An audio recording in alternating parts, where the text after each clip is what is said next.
Hello everyone, this is Prashant Mishra and today I will discuss the topic that is 17 years of diplomatic relations between India and China, and it is very important for SSB interview.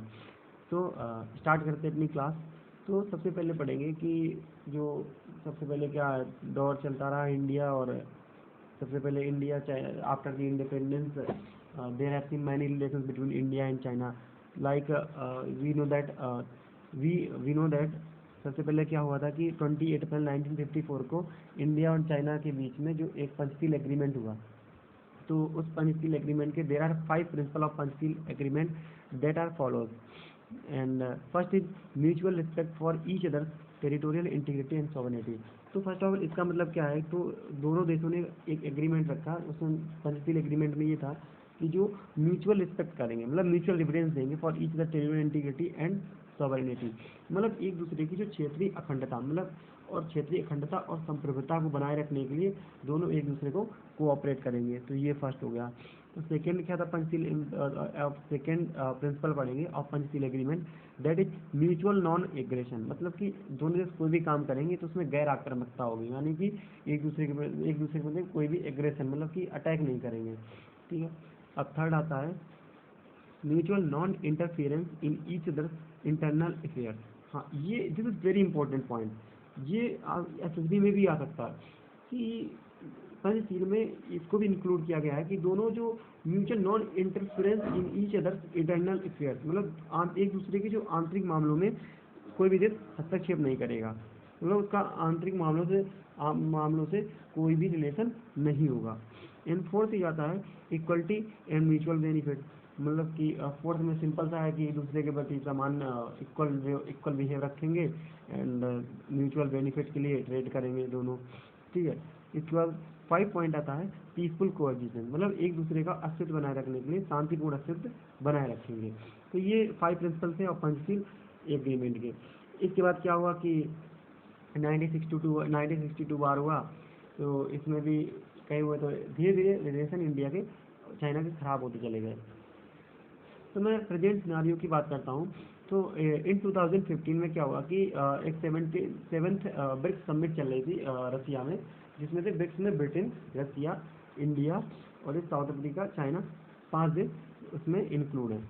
तो क्या हुआ कि तब तक 2014 के बाद BJP की सरकार आ गई थी और अपने देश के जो प्राइम मिनिस्टर थे वो नरेंद्र मोदी थे।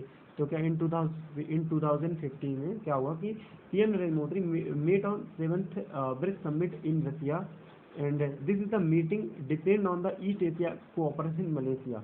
तो मोदी जी की और सी जिनपिंग की बात हुई कि दोनों मलेशिया में क्या करेंगे, ईस्ट एशिया कोऑपरेशन करेंगे। ठीक है। तो आफ्टर इट में क्या हुआ कि थोड़े दिन बाद देखा गया, तो आप लोगों ने भी सुना होगा कि जो ये डोकलाम इशू बहुत चला था। ये भूटान साइड पड़ता है।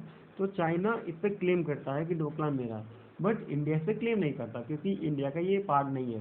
But this is very important for India and it is a sensitive point for India. ये सेंसिटिव इसलिए है, ये ससेप्टिबल इसलिए है इंडिया के लिए क्योंकि वी नो दैट सिक्किम में क्या पड़ता है, सिलीगुड़ी कॉरिडोर पड़ता है and Siliguri corridor is known as the chicken neck of India. You know that, मतलब जो सिलीगुड़ी कॉरिडोर है ये इंडिया के चिकन नेक के रूप में मतलब जाना जाता है, पॉपुलर है। तो क्या हुआ कि चाइना जो था वो डोकलाम पे उसने क्या किया, डोकलाम प्लेटू था, जैसे कि ये इसलिए इंडिया के सेंसिटिव पॉइंट था, जैसे कि डोकलाम प्लेटू था। अब चाइना जैसे उसने अपने बंकर बना लिए, थोड़ा ये ऊंचाई पे था ना, हाइट पे, तो सिलीगुड़ी कॉरिडोर में अपने वेपन्स रखे जाते हैं, तो चाइना उस पर सीधे नज़र रख सकता था। तो इसलिए इंडिया के लिए नेगेटिव पॉइंट हो रहा था। तो इसलिए अपने इंडिया वालों ने उनको सही से गोलगप्पे खिलाए, मतलब कि वहाँ पे उनको क्या किया, उनको खदेड़ डाला, उनको वहाँ से भगाया। तो ये डोकलाम प्लेटू चला था। अब इसके बाद डोकलाम प्लेटू के बाद आता है 2020 में क्या हुआ था कि मई 2020 में आप लोगों ने गलवान इंसिडेंट देखा होगा। गलवान इंसिडेंट ये एसएसबी इंटरव्यू के लिए बहुत ही इंपॉर्टेंट है।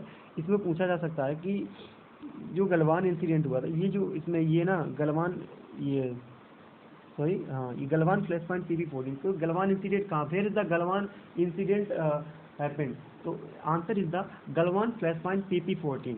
पेट्रोलिंग पॉइंट 14 पे क्या हुआ था, गलवान इंसिडेंट हुआ था।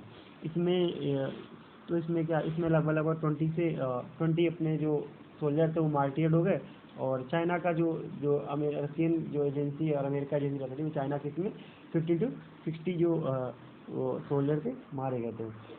तो यहाँ पर इंसिडेंट क्यों हुई, तो उस टाइम अपने जो कमांडिंग ऑफिसर थे वो संतोष बाबू थे। जब उन्होंने देखा कि यहाँ पर देखो कॉमन था, ये गलवान प्लेसमेंट जो PB-14 है, यहाँ पर दोनों के सोल्जर क्या करते थे कि यहाँ पर पेट्रोलिंग क्या करते थे, but they have no right to establish there on bunker.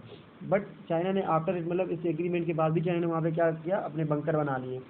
तो संतोष बाबू गए ना एक दिन, उन्होंने मतलब उसका देखा वहाँ का क्या, वहाँ का मैटर है उसको समझा, तो उन्होंने बोला जाए उनसे रिक्वेस्ट की कि आप यहाँ से बंकर हटा लीजिए, बंकर ये अपने हटा लीजिए, तंबू वम्बू वगैरह जो भी लगाए थे। बट उन्होंने बोल दिया हटा लेंगे, फिर दूसरे दिन आए तब भी उन्होंने नहीं हटाया। तो क्या हुआ, ये वहाँ पे ये PB-14 पे गलवान इंसिडेंट हो गया। अब ये इंडिया के लिए सेंसिटिव पॉइंट क्यों था, तो ये बहुत ही इंपॉर्टेंट है। गलवान फ्लैश पॉइंट जो था, it is very very important for India, because you know that Galwan जो फ्लैश पॉइंट PB-14 है ये थोड़ा हाइट पे पड़ता है, और जो अपना DSDBO रोड है यहाँ पे इंडियन आर्मी ITBP का बेस है। ये देखो मैप में दिख भी रहा होगा, ये जो यहाँ पर मैं पॉइंट कर रहा हूँ ब्लैक से, जो ये DSDB रोड है देखो, ये यहाँ पर Indian army IT Indo Tibetan border police है जो ना, यहाँ पर इसका बेस बना था, और ये सियोक रिवर से होते हुए जाती है। और आगे चल के यहाँ पर हाइट पे क्या है, आगे चलकर यहाँ पर क्या है, सॉरी, आगे चलकर यहाँ पर हाइट पे अपना जो दौलत बैग ओल्डी जो अपने यहाँ पे एयर हाईएस्ट एयर करती है। तो ये इंडिया के लिए इम्पोर्टेंट इसलिए है क्योंकि अगर थोड़ी देर के लिए सपोज दैट अगर चाइना PB-14 में बैठ जाता है, तो हम अपने जो यहाँ से वेपन्स लेके जाते हैं दौलत बैग ओल्डी रोड पर, यहाँ से जो वेपन्स लेके, तो चाइना उनसे सीधे क्लियर विजिबल होगा, तो चाइना वहाँ से सीधे अटैक कर सकता है, तो इंडिया के लिए निगेटिव पॉइंट होगा। इसलिए यहाँ पर गलवान इंसिडेंट हो तब एग्रीमेंट हुआ कि यहाँ पर तब उनके चाइना के यहाँ से बंकर हटाए गए। तो इसके बाद अब बात करते हैं इम्पोर्टेंस ऑफ दौलत बैग ओल्डी। तो इसका इम्पोर्टेंस क्या है उसको समझेंगे। तो इम्पोर्टेंस में मैं पढ़ूंगा, तो दौलत बैग ओल्डी का जो इम्पोर्टेंस क्या है, क्यों मतलब इंडिया इसको नहीं दे। तो सबसे पहले it is the positive point for India. सबसे पहले अभी बीच में अभी रिसेंटली अभी न्यूज़ में एक मेकिंग इन द न्यूज एक न्यूज़ थी कि जो इंडिया का जो ट्रांसपोर्टेशन व्हीकल है वो सबसे हाईएस्ट एयर बेल्ट थी, जिस पर दौलत बैग ओल्डी के रूप में जो जानी जाती है, वहाँ पे वो लैंड किया था। तो ये क्वेश्चन इंटरव्यू में पूछा जा सकता है कि उस हवाई पट्टी का नाम बताओ जिस पर ट्रांसपोर्टेशन व्हीकल लैंड किया था, तो हम बताएंगे वो इंडिया की हाईएस्ट एयर बेल्ट है, that is Daulat Beg Oldi road. तो अब इसका इम्पोर्टेंस क्या है तो देखेंगे।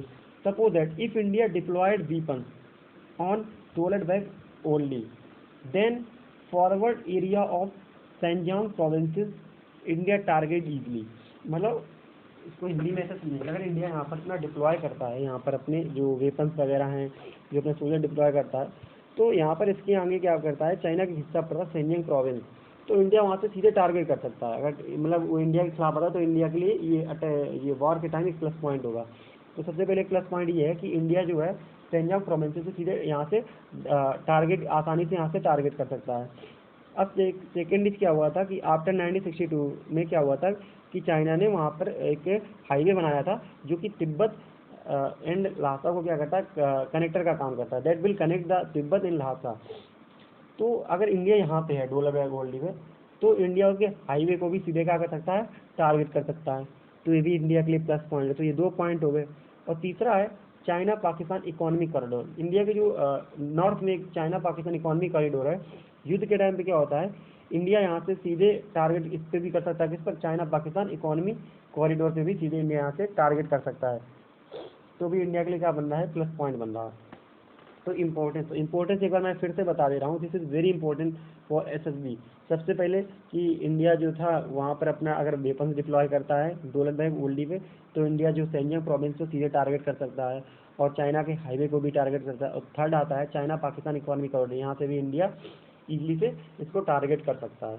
तो यहाँ से इंडिया के लिए क्या बन रहा है, एक तरीके से ये इंडिया के लिए यहाँ पर प्लस पॉइंट बनता है। तो ये जब इंडिया के लिए यहाँ पर प्लस पॉइंट बनता है तो वी कैन से दैट, तो इंडिया ने यहाँ पर क्या, इंडिया यहाँ पर पूरी तरीके से डोमिनेटिंग नहीं कर रहा है, यहाँ से इंडिया ऑफेंसिव भी है और इंडिया को यहाँ पर ऑफेंसिव भी रहना चाहिए, क्योंकि अगर इंडिया यहाँ से ऑफेंसिव रहेगा तो चाइना प्रेशर में रहेगा, क्योंकि चाइना इजीली इंडिया पर अटैक नहीं कर सकता, क्योंकि इंडिया के लिए प्लस पॉइंट होगा, तो चाइना को यहाँ मात खाएगा चाइना। तो इसलिए इंडिया यहाँ पर अपना पूरा मतलब यहाँ पर इंडिया ने डोमिनेट कर रखा है, यहाँ पर इंडिया एक डोमिनेटिंग पावर कंट्री है, कहाँ पर डेवलप्ड बाय ओनली रोड। तो इसीलिए मैंने इसका बार बार मतलब इसका रिपीट किया कि this is very important, this is very important for India developed by only road. So thank you friends, and this is the brief summary of 17 years of diplomatic relations between India and China. Thank you. That's all. Please share and subscribe my channel.